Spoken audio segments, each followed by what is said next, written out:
सदोरी अल्लाह से हेडियूं वडियूं अखियूं ॾिनियूं अथई नज़र नथो अचने तोखे मां चांहि भी पियां ये डस्टिंग कबी आहे सॼी चांहि ख़राब करे छॾी माफ़ कजो अदी मुझे एॾा ध्यान न हुयो चङो चङो हाणे जल्दी डस्टिंग करे वठ ऐं वञी मुंहिंजे लाइ ॿी चांहि ठाहे अच चांहि ठही पई आहे बोर्ची खाने में तव्हां सिर्फ़ु वञी खणी ईंदो मूंखे इलाही कमकार आहे मां चवां थी उहो करे वठां ऐं मां त इहो थी चवां तव्हां चांहि खणी पंहिंजे कमरे में वञी पीओ मां सफ़ाई कंदसि वरी न तव्हांजी चांहि ख़राब थी वञे वरी तूं मूंखे जवाब थी ॾी जाहिल गवार किथां जी छोकिरी तोखे नादिरी तमीज़ में न आहे सेखारी त वॾनि सां कीअं ॻाल्हाइबो आहे अदब इख़लाक़ आहे या न तो में मूंखे त नादिर ते अफ़सोस थो थिए त तो जहिड़ी ॼट किथां जी घर में वठी आयो आहे मूं तव्हांखे छा चयो अहिड़ो जो तव्हांखे हीअं जल्दी सां बाहि लॻी वई मां त कॾहिं बि तव्हां सां बदतमीज़ी नाहे कई नहीं मां तव्हां सां कॾहिं तेज़ आवाज़ में ॻाल्हायो आहे वॾी ॻाल्हि त इहा आहे त तव्हां पंहिंजे अल्फाज़नि ते गौर नथा कयो त तव्हां छा था ॻाल्हायो अच्छा हाणे तूं मुंहिंजे साम्हूं थींदीअ मूंसां तूं विढ़ंदीअ हा जाहिल गवार हली ता टर मुंहिंजी नज़रनि खां टरी ता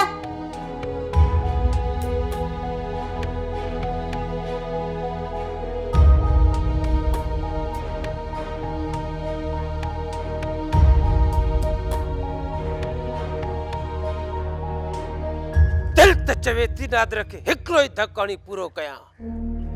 बेशरम कंहिं चाहे जो पराई माईअ खे घर में अची विहारियो अथई ऐं चए थो मुंहिंजी ज़ाल आहे बेशरमाई जी त हद हूंदी आहे असांजे खानदान में अॼु ॾींहं ताईं कंहिं बि न आहे कयो नवाब साहब नादिर खान चए थो त इहा सदोरी साहिबा उन्हनि जी निकाह बदल ज़ाल आहे त पोइ उहो मुल्लो निकाह वारो कॾहिं मरी वियो जंहिं हिननि जो निकाह पढ़ायो आहे सभु कूड़ था ॻाल्हाइनि सॼो खसीस नौकरियाणीअ खे असांजे बराबरि खणी अची बीहारियो अथई सालार खान सच थो चवे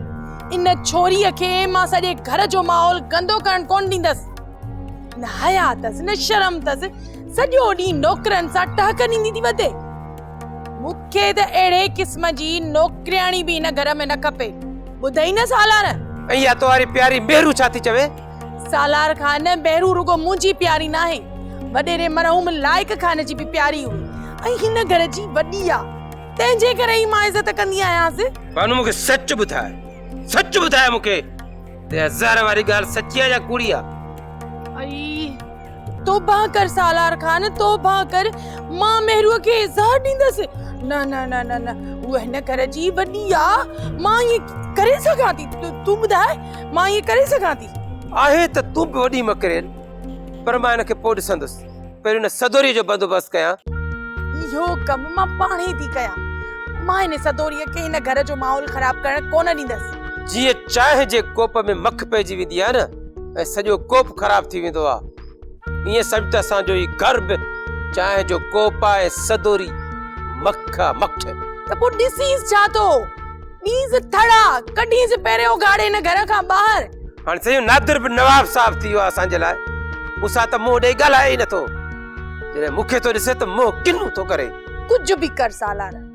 न त इहा सदोरी हिन खानदान ते अहिड़ो दाग हणंदी जो सॼी ज़िंदगी घर खां ॿाहिरि न निकिरी सघंदो हा बानू